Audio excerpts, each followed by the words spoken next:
Olá, queridos irmãos, é um prazer estar aqui mais uma vez, dessa vez através da internet, para compartilhar com os irmãos a mensagem que foi trazida na nossa igreja neste domingo, mais precisamente no segundo culto, aqui na primeira igreja batista evangélica de Setúbal, onde eu levei a mensagem que falava acerca da oração. No primeiro culto, nós tivemos o pastor Rogério nos ensinando através da oração do Pai Nosso, e eu trabalhei uns versículos acima da oração do Pai Nosso que explica como nós devemos orar, e o pastor Rogério nos ensinou a forma que nós devemos orar. Mas antes eu gostaria de compartilhar com os irmãos a minha experiência de vida no sentido da oração.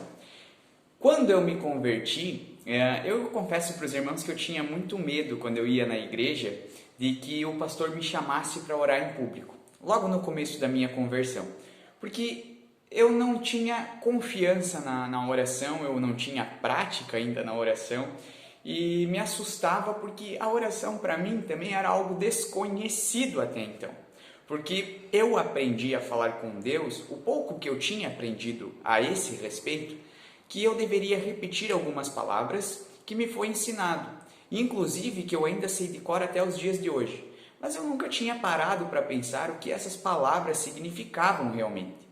Quando eu me converti, então me foi ensinado que a oração ela era diferente, não eram repetir palavras já prontas, mas eu tinha que abrir o meu coração para com Deus naquele exato momento. Então isso foi totalmente diferente do que eu aprendi até então e eu fiquei envergonhado, eu até pedia em secreto para Deus para não ser chamado para orar em público, porque isso me causava um certo temor, vergonha, não é? Acho que todos passamos por isso, e eu ainda não sou do tipo mais envergonhado, mas eu passei por isso no início da minha conversão, eu tinha esse receio de orar em público. Mas com o tempo eu fui orando no meu quarto, fui me dedicando à oração, fui ficando cada vez melhor nesse sentido, as palavras saíam com maior fluidez, eu conseguia chegar diante do meu Pai com maior facilidade, até fui aprendendo com outros irmãos como eu devia fazer, estudando a própria palavra de Deus, como o pastor Rogério nos ensinou no culto anterior, acerca do Pai Nosso, a própria oração dominical me ensinou o modelo de como eu deveria seguir, apesar de não ser palavra por palavra, para não ser simplesmente repetições, como que eu deveria me proceder. E pronto, eu fui melhorando, fui evoluindo no sentido da oração para falar com Deus, até que eu perdi o medo de orar em público. Então comecei a orar em público e cada vez eu gostava mais de orar em público, porque eu gostei. E eu confesso também para os irmãos, agora uma outra confissão, que quando eu comecei a orar em público, eu gostava que as pessoas me olhassem depois ou viessem falar comigo e dissessem e que falassem: nossa, que oração bonita, não é? Eu gostava disso e eu comecei a gostar cada vez mais disso. E eu buscava orar de uma maneira que as pessoas viessem a gostar do que eu estava a falar, do que eu estava a ouvir, e que as pessoas me vissem depois e falassem: nossa, como esse menino ora bem. E eu passei por isso, e um grande problema em relação à oração em público é que quanto mais eu orava em público, mais eu buscava ser excelente na oração pública, não é? Por incrível que pareça, talvez alguns de vocês até possam já ter passado por isso, mas mais em silêncio as paredes do meu quarto ficavam. Antes eu tinha esse medo de orar em público, depois eu passei a orar somente em público e deixei de orar em secreto. Essa foi a minha experiência, mas ela não termina aí, mas eu estou contando para os irmãos como foi o começo da minha vida de oração. E eu gostaria de ler com os irmãos justamente uma passagem da Bíblia, onde Jesus nos ensina como nós devemos orar. Ela se encontra lá no livro de Mateus, capítulo 6, do verso 5 ao verso 8. Gostaria de ler essa passagem com os irmãos. A palavra de Deus diz o seguinte em Mateus 6, do 5 ao 8. E quando orares, não seja como os hipócritas, pois eles se comprazem em orar em pé, nas sinagogas e nas esquinas das ruas, para serem vistos pelos homens. E em verdade vos digo que esses já receberam o seu galardão. Mas tu, quando orares, entra no teu aposento, Fecha a tua porta e ora ao teu pai que está em oculto, e teu pai que vê secretamente te recompensará. E orando, não useis de vãs repetições, como os gentios que pensam que por muito falarem serão ouvidos. Não vos assemelheis, pois, a eles, porque o vosso Pai sabe o que vos é necessário antes mesmo de vos lhe pedires, né? Essa é a palavra de Deus, que por incrível que pareça, fala muito a respeito de como eu falei para os irmãos, de como eu comecei a minha vida de oração. Mas vamos ir por partes, não é? No versículo 5, ele trabalha mais, Jesus começa trabalhando, começa ensinando, e esse evangelho, essa parte do livro de Mateus, o capítulo 6, é uma continuação do Sermão do Monte, o Sermão da Montanha, e ele trabalha principalmente em cima de três disciplinas espirituais: as esmolas, e Jesus ensina como devemos dar as esmolas, trabalha em cima da oração, como nós devemos orar, que é isso que nós vamos falar hoje, e também trabalha em cima do jejum. Então são 3 disciplinas espirituais que Jesus ensina como devemos fazer. Aí então no versículo 5 Jesus diz assim: não sejam como os hipócritas. Mas por quê? O que os hipócritas faziam? O hipócrita, quando ele ia orar, Jesus está falando de uma pessoa que iria orar, que gostava de orar em público e gostava de exteriorizar a sua santidade. Paravam tanto nas sinagogas, gostavam de ficar em pé com as mãos levantadas, ou nas esquinas das ruas, fazendo grande alvoroço para que as pessoas vissem que ele estava orando. Então, mais ou menos não, é bem parecido com o que eu fazia antes, quando eu gostava que as pessoas me vissem orando e o meu sentimento não era, a minha vontade não era que o meu pai mesmo estivesse a me escutar, mas sim que as pessoas estivessem a me ver a orar em público e depois falassem: nossa, como esse menino ora bem. É exatamente isso que os hipócritas gostariam e queriam receber das pessoas, quando eles faziam esse tipo de atitude espiritual em público para que todas as pessoas o vissem. Eles gostavam de exteriorizar a sua santidade. E não tem problema nenhum de nós exteriorizarmos a nossa santidade. Inclusive, isso é algo que deve acontecer na nossa vida como cristão. Mas a grande questão disso está no porquê exteriorizarmos alguma santidade. No caso dos hipócritas, e justamente hipócrita é você encenar, fazer algum papel, eles exteriorizavam algo que não tinham dentro de si, porque eles gostavam de exteriorizar uma relação com Deus que na verdade no seu íntimo não existia. Eles buscavam era o elogio dos homens, tentando fazer exteriorizar algo de espiritual, mas na verdade eles estavam totalmente buscando na carne. Ou seja, eles queriam elogios das próprias pessoas e não de que Deus olhasse e se agradasse da sua atitude espiritual. E o próprio Jesus já diz então que esses homens que procediam de tal maneira, eles já recebiam a sua recompensa. Por incrível que pareça, quem age dessa maneira como hipócrita recebe a sua recompensa. E a sua recompensa é que as pessoas olhem para você e digam: nossa, que pessoa espiritual, nossa, que ser humano iluminado. Ou seja, o hipócrita ele gosta que as pessoas olhem o seu exterior e gosta de ser elogiado por isso. Este é o hipócrita e ele recebe a sua recompensa, ele recebe aquilo que busca. Pena que isso é pouco, pena que isso é muito pouco, na verdade. Isso não deveria satisfazer ninguém, porque quando as pessoas elogiam, ao mesmo tempo que elas elogiam, elas depois também acusam.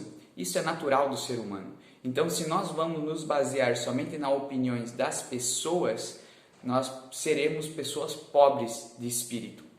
A nossa relação, ela não deveria, a nossa busca espiritual não deveria ser para as pessoas olharem para nós, mas sim nós buscando uma relação com Deus. Então, quando o hipócrita age dessa maneira, ele recebe, sim, a sua recompensa. Mas que triste e miserável recompensa que este hipócrita recebe. Mas então Jesus continua e diz assim: não sejam como os hipócritas, mas quando vocês orarem, o que é muito interessante porque Jesus não dá o direito dos seus seguidores de, se quiserem orar, mas ele diz: quando vocês orarem. Ou seja, isso é uma implicação prática na vida do cristão, a oração. Então, quando vocês orarem, entrem no seu aposento, no seu quarto, vai e fecha a porta, garante que não tem ninguém a te ver. A questão de que Jesus está ensinando aqui não é que nós devemos somente orar no nosso quarto, nós não devemos pegar nesse sentido do literal, mas sim o que o quarto representa. Por exemplo, quando chega alguém aqui na minha casa, eu não costumo levar essa pessoa ao meu quarto. Não é assim que nós procedemos com pessoas estranhas. O nosso quarto é um local de intimidade. A nossa casa em si já é. E o nosso quarto acaba sendo uma parte da nossa casa ainda mais íntima. Então, é lá que nós devemos entrar para buscar o nosso Deus. E não suficientemente, feche a porta. Garanta que não tem ninguém que possa vir querer olhar ou que você deseje se mostrar para alguém ou que alguém venha entrar e olhar nessa maneira, né? O grande sentido aqui é fazer isso em secreto, seja no seu quarto, seja num monte, seja em qualquer outro lugar, mas que você se desvie dessa tentação de querer exteriorizar santidade. Quando você for para orar, garanta que você está fazendo isso somente para buscar a Deus e nada mais. E seu Pai que está em secreto, vendo em secreto, Ele te recompensará. Ou seja, a oração verdadeira, pura, que busca nada mais e nada menos que a comunhão do nosso Pai, ela recebe a verdadeira recompensa. Pode ser que Deus atenda realmente os seus pedidos da forma que você está fazendo? Não sei, e sinceramente não tem como saber. Mas uma recompensa com certeza você alcançará: intimidade com Deus. E não tem nada nesse mundo que seja mais precioso do que nós como seres humanos poder chegar diante do nosso Pai e estreitar a nossa relação com um Pai que nos ama, nos tornarmos íntimos de Deus. Deus decretou que acontecesse dessa maneira, através da oração, que nós levássemos o nosso coração para mais próximo de Deus. Com certeza, essa recompensa Deus vai te entregar. Deus gosta e Deus se agrada de quem busca no seu íntimo a intimidade com Ele. Mas Jesus não para por aí, ele continua e diz assim: e também não sejam como os gentios, que usam de vãs repetições e pelo muito falar, pensam que serão atendidos. Os gentios eram as pessoas que vinham de fora da linhagem do povo hebreu e que necessariamente não tinham um grande conhecimento sobre o Deus de Israel que o povo hebreu tinha. Então, quando Jesus diz isso, não sejam gentios, não façam as suas orações como os gentios fazem, que achando que pelo muito repetir serão escutados, ou que procedem dessa maneira. E eu também já tive uma vida de oração que se comportava como gentil, como eu contei para os irmãos antes. O que na verdade está dizendo? Não procedam como alguém que não tem conhecimento sobre o Deus que vocês oram. A primeira coisa é que Deus conhece quais são as suas palavras e quais não são. Não pensem que pelo muito repetir, Deus vai prestar atenção no que você está falando. Deus não se comporta dessa maneira, Deus não é assim. Deus não é surdo para que você precise gritar ou repetir as suas palavras para que Ele escute. O nosso Pai escuta cada palavra dita pelos seus filhos. Não é assim que nós devemos nos comportar diante de Deus, achando que pelo muito falar nós seremos ouvidos. Não, vamos ser ignorantes para com Deus. E ele continua e diz assim: se vocês acham que vocês precisam avisar a Deus de alguma coisa, no sentido pelo muito repetir, calma aí, lembrem-se que Deus já sabe o que vocês precisam antes mesmo de vocês abrirem as suas bocas. Ou seja, não sejam ignorantes para com Deus a ponto de achar que vocês precisam avisar a Deus do que Ele precisa fazer na sua vida. Deus não precisa ser avisado, Deus já sabe e conhece tudo. Não seja, novamente, ignorante sobre quem Deus é. Deus não precisa ser avisado e não é pelo teu muito repetir que as suas orações serão escutadas. Então Deus, o próprio Senhor Jesus, nos ensina isso e apesar dele nos falar tudo isso, se levanta uma grande pergunta no final desse texto que eu li. Se Deus já sabe de tudo que nós vamos pedir e tudo que nós vamos falar, de tudo aquilo que nós precisamos, sem antes abrirmos a boca, qual é o sentido de orar? Então, por que eu devo orar? Bom, para que você alcance aquela recompensa que eu disse anteriormente. Quando nós oramos, nós buscamos intimidade com Deus. E é por isso que nós devemos orar. Não é para que Deus atenda a nossa oração. Inclusive, eu já ouvi campanhas que uma vez acontecia lá no Brasil, que era a oração que muda o coração de Deus, que move o coração de Deus. A oração não move o coração de Deus. A oração não muda o coração de Deus. A oração muda o nosso coração. Porque nós pegamos o nosso coração e aproximamos de um Deus maravilhoso, imutável, perfeito e santo. O nosso coração pecaminoso se aproxima de um Pai perfeito. E aí sim a transformação acontece. E não é em Deus, é em nós. A oração tem esse princípio de buscar intimidade com esse Pai que tanto nos ama. Esse texto nos ensina que Deus não quer que sejamos hipócritas, que aparentamos ser algo que não somos. Jesus em nenhum momento fala contra a oração pública, não é isso que Jesus fala. Mas a nossa oração pública deve ser, quando feita, ela deve não ser o principal da nossa vida de oração. Pelo contrário, onde deve haver maior intimidade é no silêncio do nosso quarto, ou seja, no nosso íntimo. Quando nós orarmos em público, que isso seja uma pequena parcela da nossa grande vida de oração. Deus não quer que sejamos hipócritas.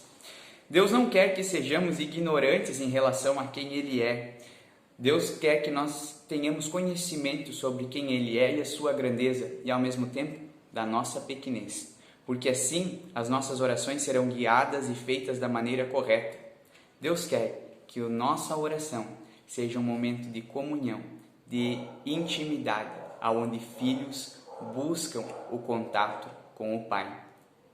Tente fazer isso em secreto, na maioria das vezes, porque teu Pai que vê em secreto, Ele te recompensará.